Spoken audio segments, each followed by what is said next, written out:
transforma tu vida. Tiempo de gracia. Tu gracia me basta. La presencia de Dios en tu historia.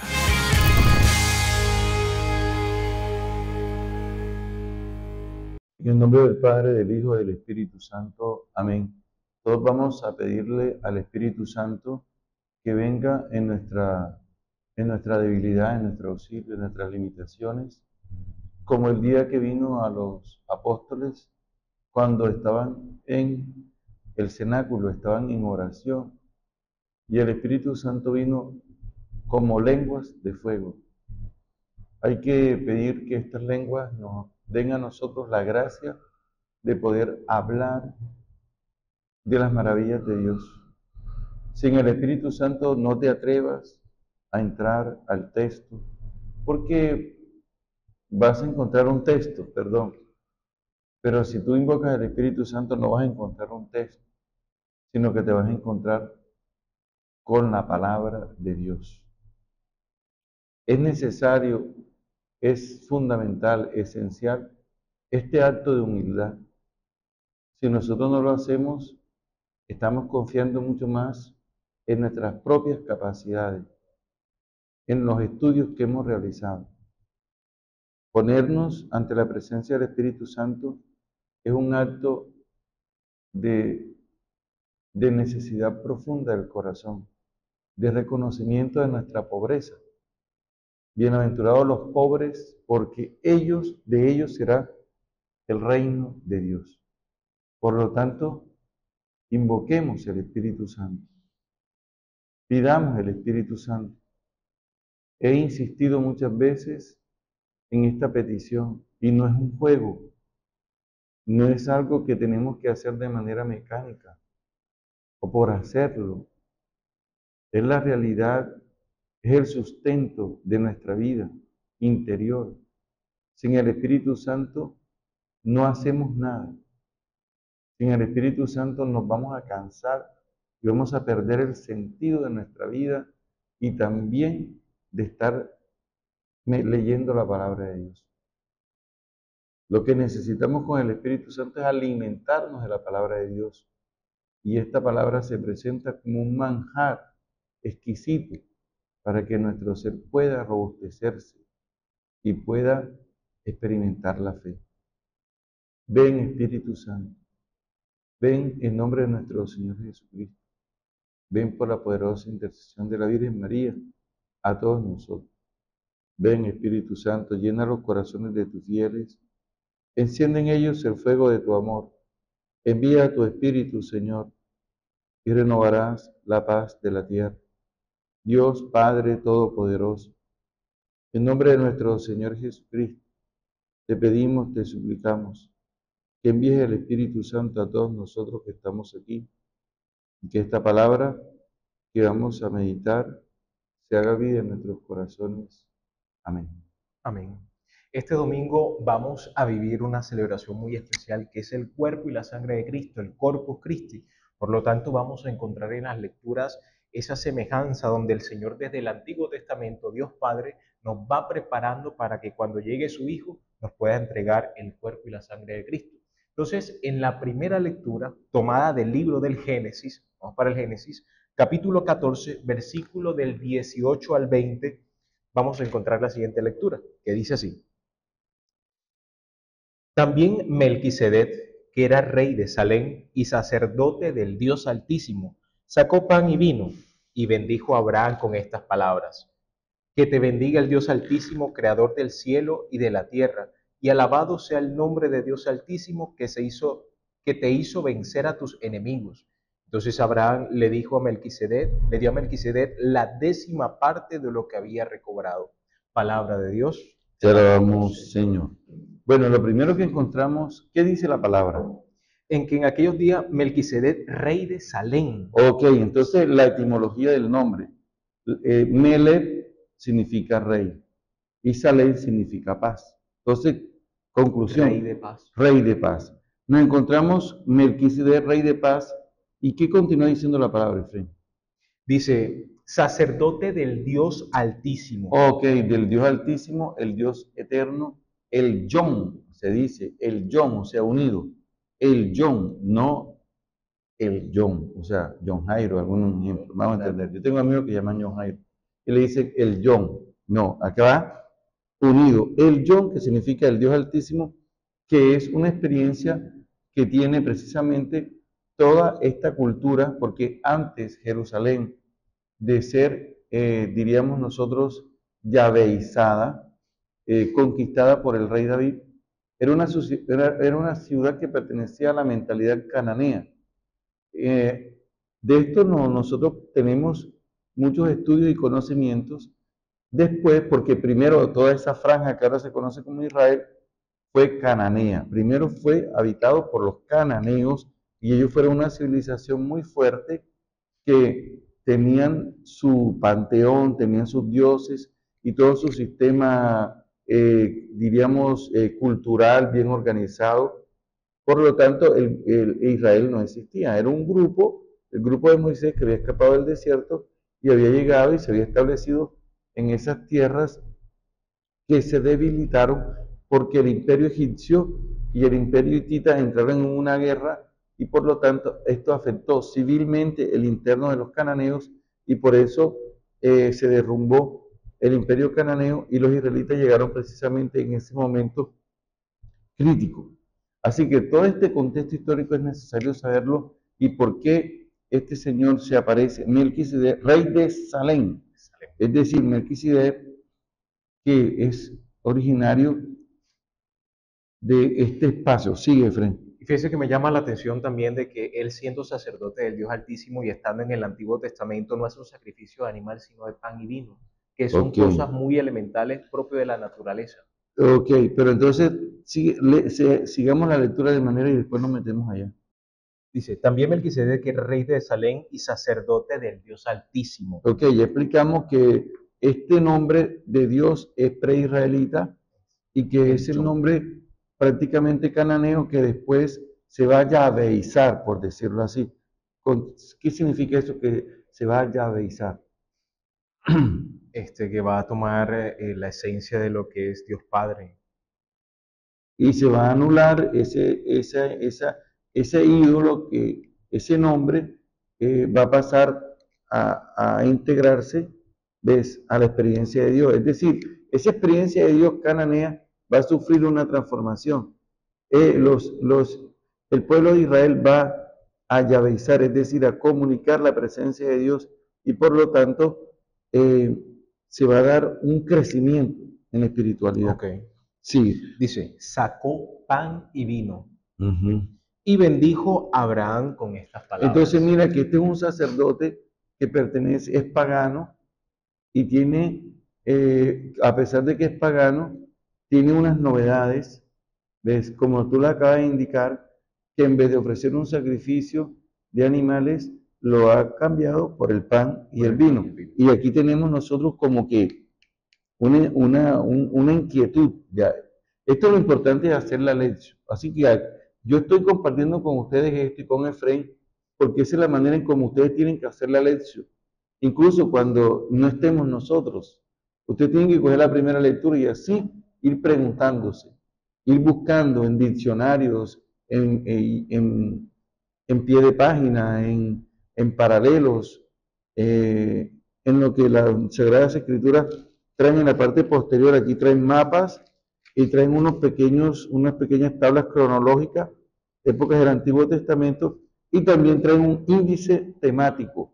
Entonces, por ejemplo, voy a buscar el nombre de sacerdote, voy a buscar sacerdote, índice temático. No sé si tú lo tienes allá. Ya. Entonces aquí sabiduría, Samaría, sabiduría, sacerdote. Y me encuentro aquí, miren. Esta es una traducción de una Biblia que no tiene ni siquiera, es una Biblia venezolana. Esta no es mi Biblia, se llama la Biblia de Estudio, Dios habla hoy. ¿Ves? No es mi Biblia, esto lo encontramos aquí. Aquí aparece sacerdote, no arónico en Israel, y da los textos bíblicos.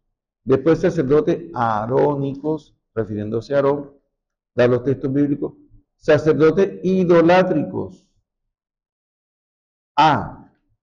Perdón, que aparece referido a todo el pueblo de Israel, de otros pueblos, Génesis 14, 18, de otros pueblos. ¿Y cuál es la lectura de hoy? Génesis 14, del 18 al 20. Mira, aquí está, míralo. Ahí De está. otros pueblos, Génesis 14, 18 al 20, Correcto. 41 al 45. Busca el 41 al 45.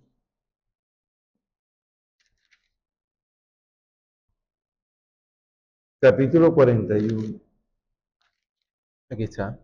41. José interpreta los sueños del faraón Ajá. hasta Y Éxodo 2.16. Éxodo 2.16. Ve, esto lo trae el índice temático de la Biblia de estudio. Y por eso es importante que nosotros cuando estamos haciendo la lección divina, miremos esto también.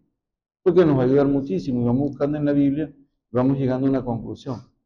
¿Cómo dice? Reuel, sacerdote de Madián, tenía 7 hijas. Aquel día ellas habían ido al pozo a sacar Ok, agua. y después viene Jesucristo, véase sumo sacerdote, sacerdote del templo de Jerusalén, sacerdocio del pueblo de Dios, servicio apostólico, sacerdotes paganos, sacrificio, y ahí vienen los sacrificios. Ve, así que eso es muy importante que lo tengamos presente. Continuamos entonces con la Así lectura de es. Génesis. Entonces Melquisedec ¿Qué significa? ¿Cómo se dice rey en hebreo? Melec. O sea, Melec. ¿Te acuerdas de la primera? Melec. Melquisedec. Y Salem. Melquisedec, paz. Salem, Bueno, paz. Jerusalén. ¿Qué significa Jerusalén? Pueblo, sería pueblo de paz. Tiene que ver con la paz. Con la paz. ¿Cierto? Sí. Muy bien. Así Sí, es. sí. Y luego cuando Melquisedec toma el pan y el vino, dice, que te bendiga el Dios Altísimo, creador del cielo y de la tierra, y alabado sea el Dios Altísimo que te hizo vencer a tus enemigos. Impresionante cómo es este Melquisedec, siendo pagano, reconoce al Dios Altísimo y con eso mismo bendice a Abraham y le reconoce de que esas victorias que ha tenido Abraham ante el mal, ante el enemigo, ha sido en favor de Dios. Entonces, si tú estás haciendo la lección divina y tú te preguntas, Efraín, tú te tienes que preguntar, ¿cuáles son esos pueblos enemigos que Abraham ha vencido? Y te tienes que ir entonces a analizar a la figura de Abraham y toda esa realidad que ha vivido Abraham. Por ejemplo, comienza entonces, Abraham en el capítulo 14 venció a los enemigos que tenían secuestrado a su sobrino. Ya, ves, entonces tú tienes que retroceder. Ya, después tienes que encontrar que Abraham en el capítulo 12 del Génesis, versículo 11 o 10, le dijo a Sara que dijera que era su hermana, porque si no la iban a matar.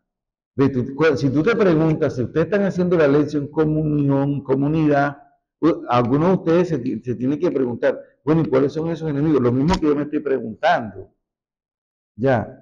Entonces, como yo llevo años haciendo la lección divina, yo mismo me pregunto, y yo digo, lo que pasa es que antes Abraham venció, podemos decir, a los que secuestraron a su sobrino Lot, pero también se venció a sí mismo porque Abraham mintió Y reconoció la mentira. y reconoció la mentira. Y después se metió en otro problema cuando le dijo a su mujer Sara pero eso va a ser más adelante. Va a ser más adelante cuando pasa lo de Sara. Pero aquí tenemos por qué. Y todas las batallas que ha librado Abraham, entonces usted tiene que investigar así de frente. Muy bien, entonces Este sacerdote aparece con pan y vino y bendice. ¿Cierto? sí, sí. Entonces termina la lectura diciendo, entonces Abraham le dio a Melquisedec la 10ª parte de lo que había recobrado, es decir, de sus bienes materiales. De esa misma manera, pasamos entonces a la segunda lectura. Ok, entonces aquí dice que le dio en el 14:20 la 10ª parte de lo que había recobrado. Pero podemos leer Hebreos 7:4, que nos va a ayudar mucho. Y aquí es donde vienen muchas personas y que vienen a justificar el diezmo. ¿Ves? ¿Cómo dice la palabra? Dice, ahora bien, fíjense qué importante era Melquisedec, que nuestro propio antepasado Abraham le dio la 10ª parte de lo que había ganado a los reyes en la batalla. A los reyes en la batalla. Y, ojo, y ahí viene inmediatamente la pregunta, ¿cuáles reyes en la batalla? Y me sigo inquietando porque tengo que investigar cuáles son esos reyes, porque Abraham venció unos reyes que salieron a su paso. Muy bien, entonces sigamos. Dice, según la ley de Moisés, los sacerdotes que son descendientes de Leví tienen el derecho de cobrarle al pueblo la 10ª parte de todo, a pesar de sus parientes y descendientes de Abraham, lo mismo que ellos. Bueno, vamos a responder a la pregunta a los reyes ¿Cuáles que fueron los venció. reyes? Capítulo 14. ¿verdad? 1. Dice así, en aquel tiempo Amrafel era rey de Sinar, Arioc era rey de Elazar, Kedorlaomer era rey de Elam, y Tidal era rey de Goín. Estos estuvieron en guerra contra Bera, rey de Sodoma, contra Birsá, rey de Gomorra, contra Sinab, rey de Adná, contra Semeber, rey de Seboín, y contra el rey de Bela, pueblo que también se llama Zoar. Estos 5 últimos juntaron sus ejércitos en el valle de Sidín, donde está el mar muerto. El rey Kedorlaomer los había dominado durante 12 años, pero a los 13 años los 5 reyes decidieron luchar contra él. Al año siguiente, Kedorlaomer y los reyes que estaban de su parte fueron a la región de Astarot Carnaín, y allí derrotaron a los refaitas. Luego derrotaron a los susitas en Am, y los emitas los derrotaron en Sabé Kiriataim, y a los oreos los derrotaron en los montes de Seir, y los persiguieron hasta el Param, que está junto al desierto. Al regresar Kedorlaomer, a los que estaban con él, llegaron en Mispat, que también se llama Cades, y destruyeron todo lo que encontraron a su paso en la región de los amalecitas, y también hicieron lo mismo con los amorreos que vivían en la región de Gesesón Tamar. Bueno, entonces, esos reyes en el capítulo 14 se llevaron a Lot. a Lot. Cuando Abraham supo que su sobrino estaba prisionero junto a los criados de confianza que habían nacido en su casa, que eran 318 hombres en total. Mira toda la cantidad Un de hombres que ejército. tenían. Sí, claro. Todo esto, recuerda que todo esto en parte se lo dio el faraón. Sí. Ok, sigue. Y salió con ellos a perseguir a los reyes hasta el A pueblo de perseguir Dan. a los reyes. Por eso le decía primero esas luchas y después la lucha con él mismo, cuando mintió y tuvo que luchar contra sí mismo. Así que cuando viene de esas dos luchas, se manifiesta ese sacerdote misterioso que se llama Melquisedec. Incluso en la carta a los hebreos que te mandé a leer, en el capítulo 7, 4 al 10, dice que no tenía origen ni genealogía. Y eso es difícil en el pueblo de Israel, que alguien no tuviera origen ni genealogía. Está relacionado con el misterio. ¿Cómo dice? Sí, pero Melquisedec, aunque no era descendiente de David, le cobró la 10ª parte a Abraham, que había recibido la promesa de Dios. Así Melquisedec bendijo a Abraham, y nadie puede negar que el que bendice es superior al bendecido. Aquí en esta vida lo que cobran la 10ª parte son hombres mortales, pero la Escritura habla de Melquisedec como de uno que todavía vive. Y se puede decir que los sacerdotes que descienden de Leví y que ahora cobran la 10ª parte pagarán también la 10ª parte a Melquisedec al pagársela a él, Abraham. Porque en cierto sentido, cuando Melquisedec salió al encuentro de Abraham, éste llevaba ya en su cuerpo a sus descendientes que aún no habían nacido. Impresionante esta palabra. Y de esta forma pasamos ya a la segunda lectura, tomada de la primera carta del apóstol San Pablo a los Corintios, capítulo 11, versículos del 23 al 26. ¿Qué dice? Ok. Porque yo recibí, dice San Pablo, yo recibí esta tradición dejada por el Señor y que yo a mi vez les transmití. Bueno, entonces, primera cosa es que nosotros estamos, después de la pasión y de la muerte y de la resurrección de Jesús, estamos a 30 años, cuando las comunidades cristianas empiezan a organizarse después de semejante persecución y no se van a parar las persecuciones porque van a ser 4 siglos de persecución. Ahora, me encanta la palabra cuando dice, yo recibí esta tradición dejada por el Señor. ¿Y cuál es la tradición? Dice que la misma noche en que el Señor fue traicionado, tomó en sus manos pan. Tomó pan, tomó pan, tomó pan. Ajá. Y después de dar gracias a Dios, lo partió y dijo, esto es mi cuerpo que muere en favor de ustedes. Hagan esto en memoria mía. Ok, mira, y si tú vas a mirar la tradición, tienes que leer Mateo 26, 26, tienes que buscar Marcos 14, 22, tienes que buscar Lucas 22, 14, donde el Señor dice que la noche, el evangelista dice, la noche en que iba a ser entregado, tomó pan, lo partió y lo dio, diciendo, esto es mi cuerpo. Él no está diciendo, esto se parece, esto simboliza. Cuando llega Semana Santa, las septas hacen una reunión para un acto simbólico. Nosotros no hacemos un acto simbólico. Nosotros celebramos la Eucaristía donde nuestro Señor Jesucristo dice, esto es mi cuerpo. Y cuando ustedes se reúnan a celebrar la Eucaristía, ¿ves? Yo voy a estar presente. Y cuando ustedes digan esto es, ese pan se va a convertir en mi cuerpo. Como lo que decía el Papa Benedicto, que la hostia consagrada es el cuerpo de Cristo glorificado. Sí. Cuerpo glorioso de El Cristo. Papa Juan Pablo Juan II. Pablo II.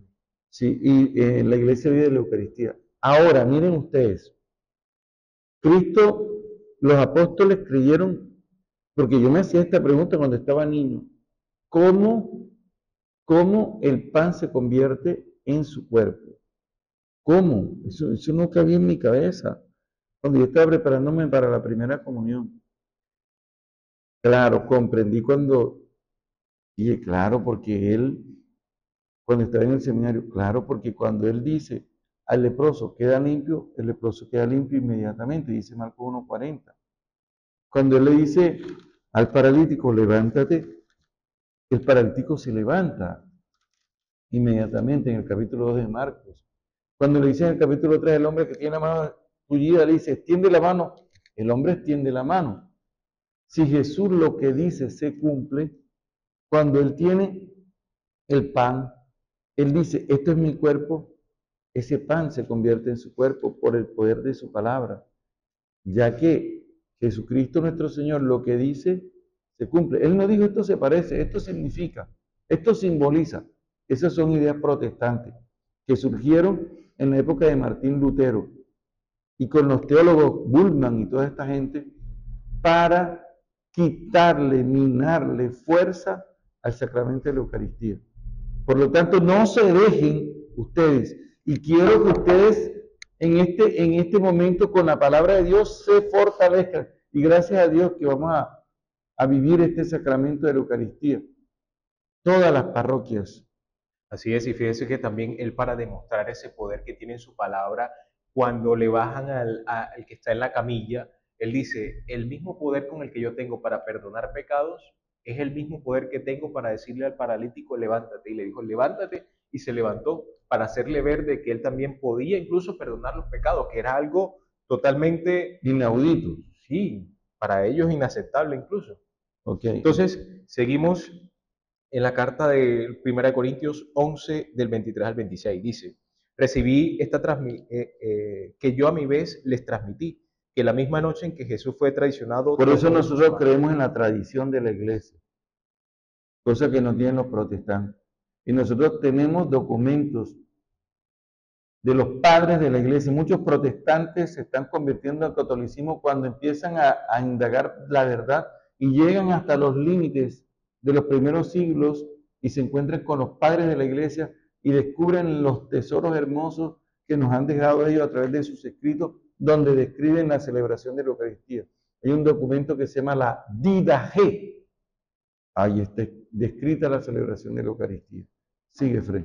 Y después de dar gracias a Dios, lo partió y dijo, esto es mi cuerpo que muere en favor de ustedes, hagan esto en memoria mía. Ok, y entonces nosotros aquí cuando Jesucristo habla, hagan esto en memoria mía, no está diciendo, hagan esto en un recorderis, un recuerdo simplemente, no. El memorial para el pueblo donde nació Jesús implicaba una actualización del acontecimiento. Es decir, que lo que sucedió en el pasado se actualizaba en el momento en que se celebraba como si se estuviera viviendo.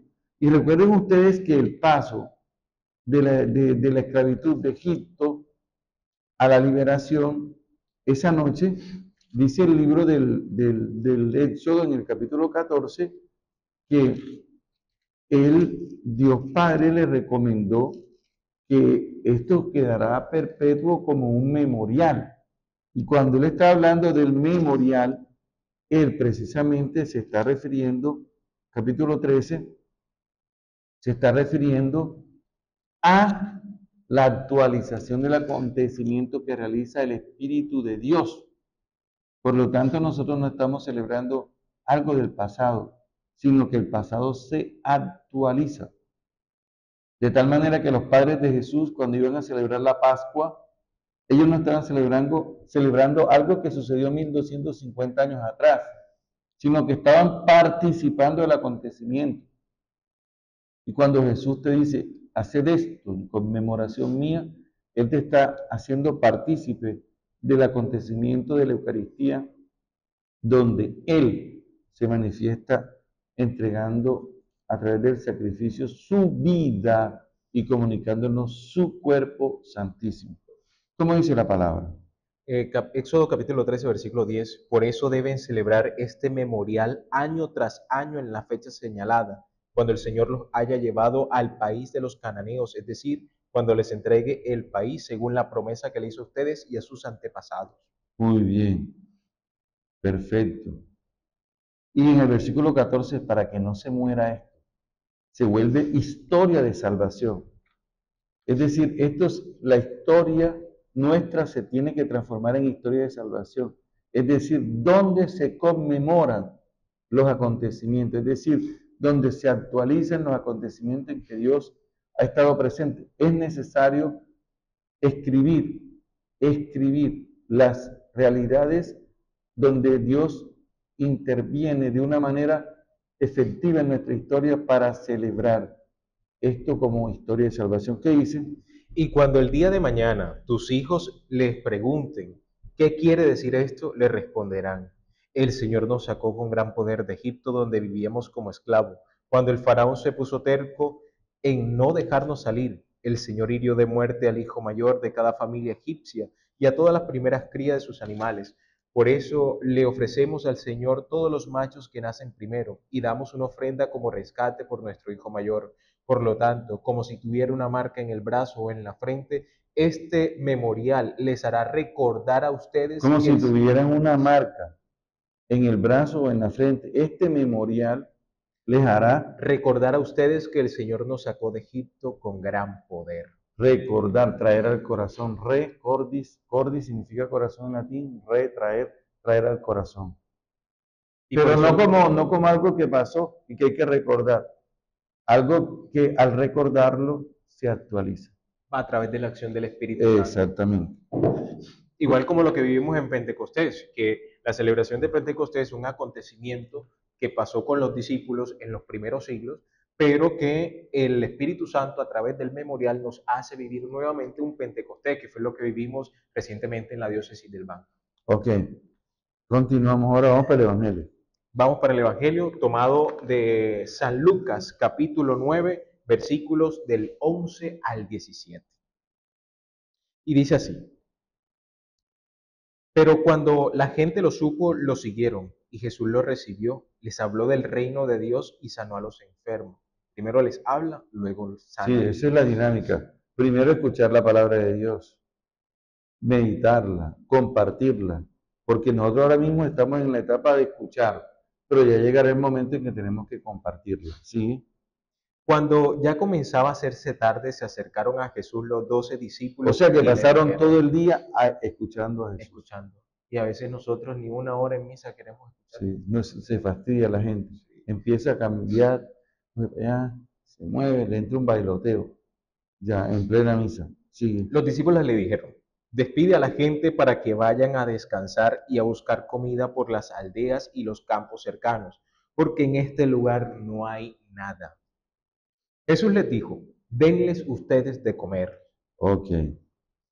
Ellos contestaron, no tenemos más que 5 panes y 2 peces, a menos que vayamos a comprar comida para toda esta gente, pues eran unos 5.000 hombres. Pero Jesús dijo a sus discípulos, Bueno, vamos aquí a la primera parte. Primera cosa, el encuentro con Jesús a través de la palabra, versículo 11. Y es lo primero que sucede en la Eucaristía. El sacerdote, los fieles, por eso después en las pequeñas comunidades vayan preparándose, van a salir los lectores. Van a salir los lectores y los acólitos para servir en el altar del Señor. Por lo tanto, el Señor lo primero que hace es que Jesús lo recibió.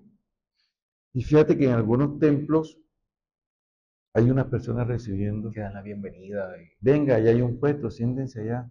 Ese trabajo insignificante para muchos es importante porque es una prolongación de lo que Jesús está haciendo en este momento. Recibe a la gente. Lea. Lucas 9:11. Después que recibe a la gente, empezó a predicar. Ya cuando todo el mundo estaba sentado, empezó a predicar. Y cuando iba predicando, se iba sanando la gente. Con el poder de la palabra. Consecuencia de escuchar la palabra. Consecuencia siempre se tiene que escuchar la palabra de Dios. Es una dinámica de San Lucas. Siempre se escucha y él después actúa. Muchas personas, por estar haciendo la lección divina, se van curando, se van sanando sin darse cuenta. Pero nosotros no estamos buscando eso. Nosotros estamos buscando es amar la palabra de Dios, que es más, es mucho más que pedir cualquier cosa. Ya el Señor sabrá lo que tiene que hacer. Y después viene la dificultad, porque los discípulos, como ellos piensan, como nosotros, muy terrenalmente, muy limitados en cuanto a la providencia se refiere, ellos le dicen, despide a la gente para que vayan a descansar y a buscar comida por las aldeas y por los campos cercanos, porque este lugar no hay nada. Analicemos esta palabra. Ellos son los que le dan la orden a Jesús. Aquí no hay nada. Y se han olvidado de que nuestro Señor Jesucristo es el Hijo amado del Padre, por el cual la providencia del Padre se manifiesta de cualquier manera. Lo han olvidado. Me llama la atención esto de que Jesús le dice, denle ustedes de comer. Jesucristo sabía que materialmente no había nada. Ya ellos habían hecho un análisis. No hay nada. Analizaron los pueblos cercanos, lejanos. Está la gente cansada. Pero hay un detalle, Fred. Han recibido la palabra de Dios. Pero ¿sabes una cosa? Los recibió la gente, pero los discípulos no. Y eso pasa en la Eucaristía, que la gente, en vez de estar escuchando la palabra, no estamos hablando simplemente de la predicación del sacerdote, que es esencial, junto con la palabra, se vuelve uno. La gente está mirando el celular y comete un pecado. Y esto es lo que pasó con los discípulos, están distraídos, no han aterrizado, no han escuchado, no han asimilado la importancia de la palabra que se proclama, que el lector tiene que preparar bien el micrófono, que él se tiene que disponer, que él tiene que entrar en oración, que él tiene que tener una buena dicción, una proclamación. A veces uno va a celebrar la Eucaristía y me ha pasado por falta precisamente de la formación y se pone a leer a cualquier persona, no puntualiza, no vocaliza bien y por lo tanto la palabra, que es el arma que Dios utiliza para sanar, a los enfermos y transformarlos, no llega como es. Por lo tanto, los apóstoles no han escuchado absolutamente nada. Y Jesús después los confronta. Denle ustedes de comer. Y siento que también aquí él le responde como le respondió a Satanás, que dice, no solo de pan vive el hombre, sino de toda palabra que sale de la boca de Dios. Y cuando Jesús le dice, denle ustedes de comer, los confronta con la realidad de ellos, pero también a la vez los está haciendo que giren, que coloquen sus ojos en el mismo Jesús, que Él puede hacer algo, que Él puede hacer algo por ellos y puede hacer algo por ti y por mí. Y entonces, Ellos contestaron, no tenemos más que 5 panes y 2 peces, a menos que vayamos a comprar comida para toda esta gente. hey, todo en Dios es así, comienza por realidades pequeñas y elementales, que a los ojos del mundo parecen insignificantes. Denle ustedes de comer. Y ellos 5 panes y 2 peces.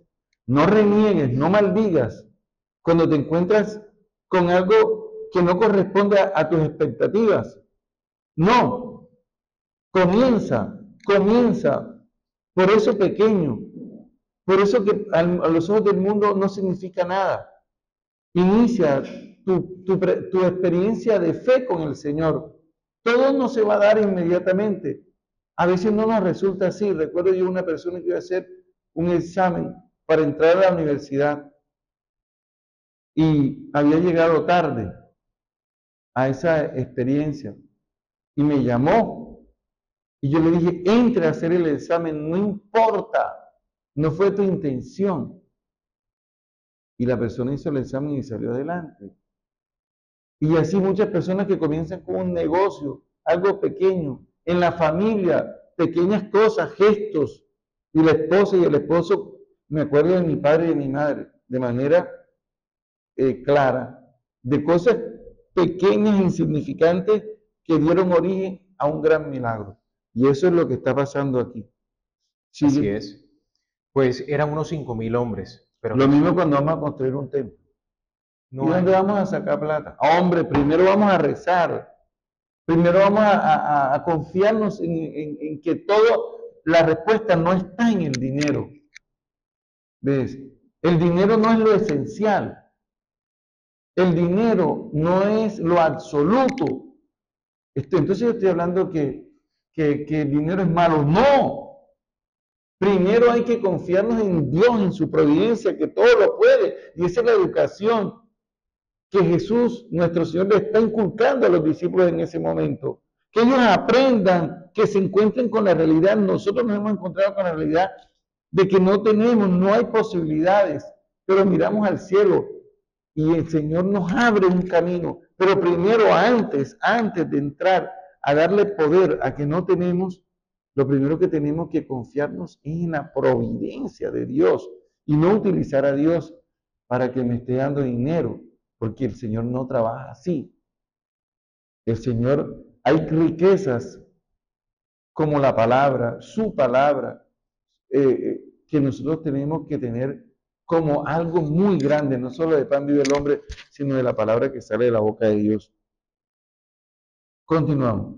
Eran unos 5.000 hombres, pero Jesús dijo a sus discípulos, háganlo sentarse en grupos de 50.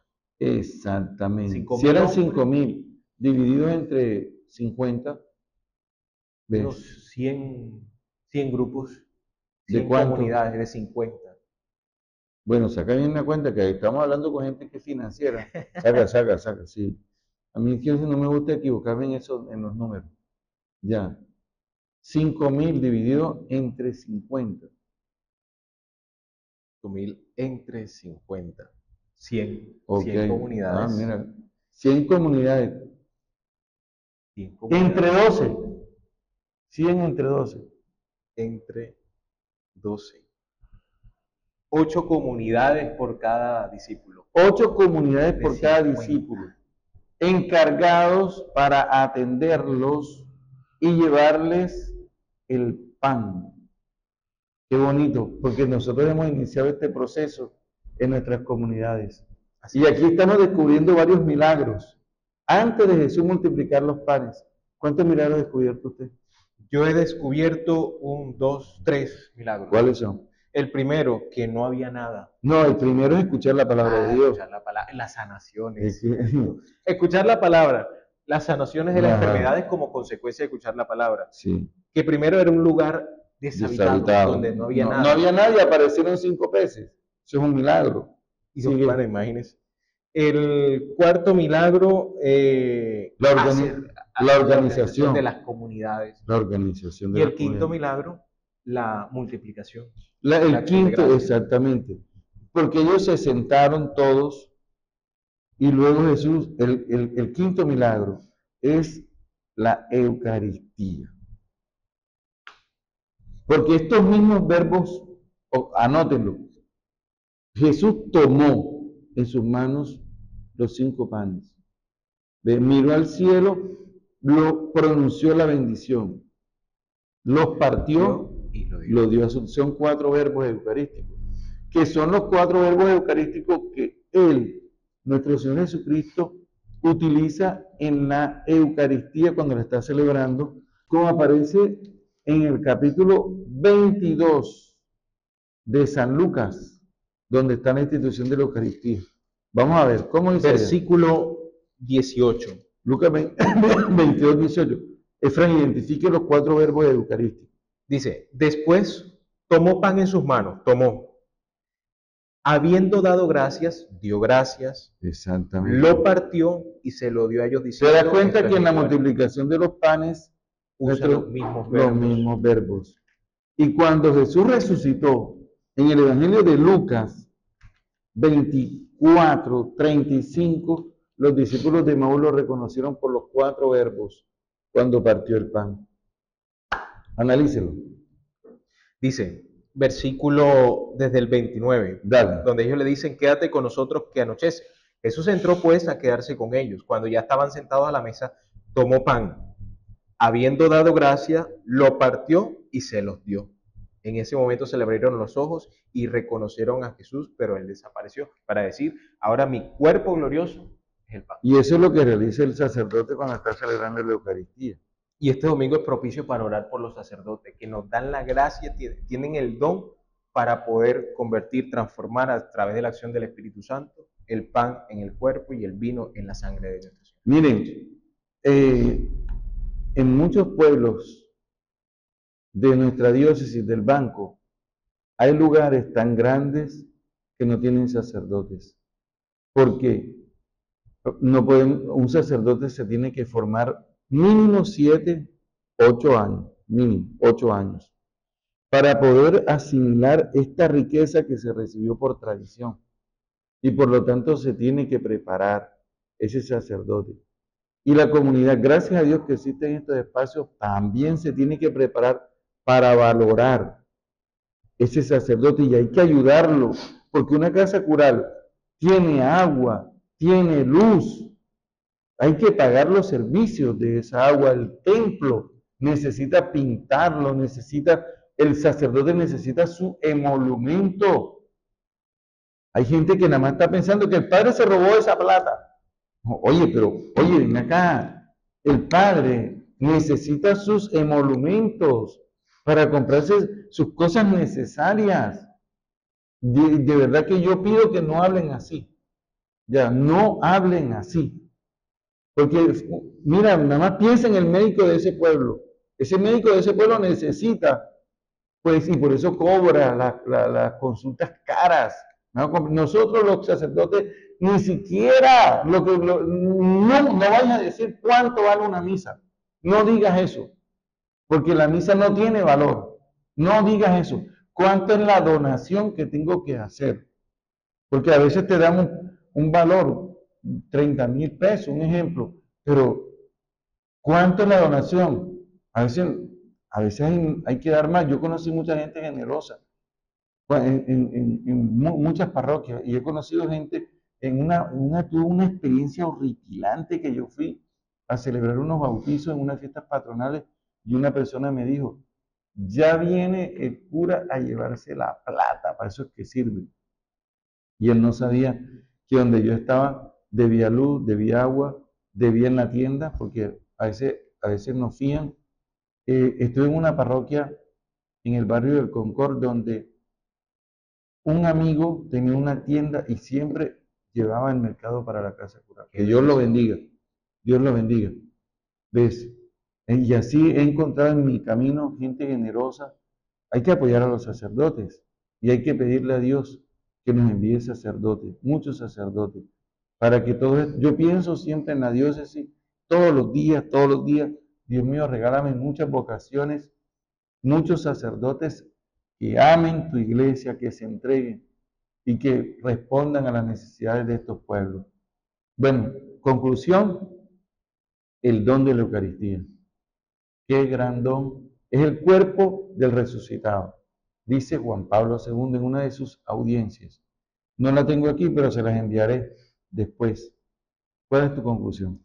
Mi conclusión es valorar más las órdenes sagradas, más hacia los sacerdotes y orar este fin de semana por ellos y todos los días y en nuestras capacidades poder ayudarlos para que puedan seguir con esta hermosa labor. Oren. Por ejemplo, Efrén tiene capacidades para meter sacerdote y dice que no. Entonces oren por él, también es otra. Entonces están dándole vuelta a Dios, déle vuelta a Dios, entréguese a Dios. Yo cuando tenía 18 años enseguida me fui para el seminario.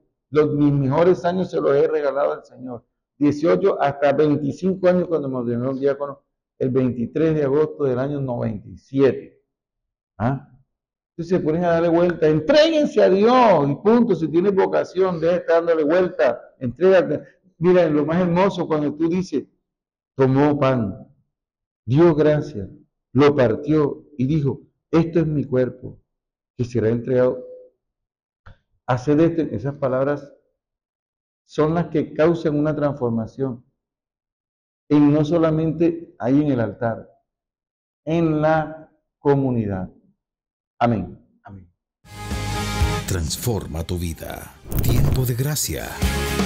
Tu gracia me basta. La presencia de Dios en tu historia.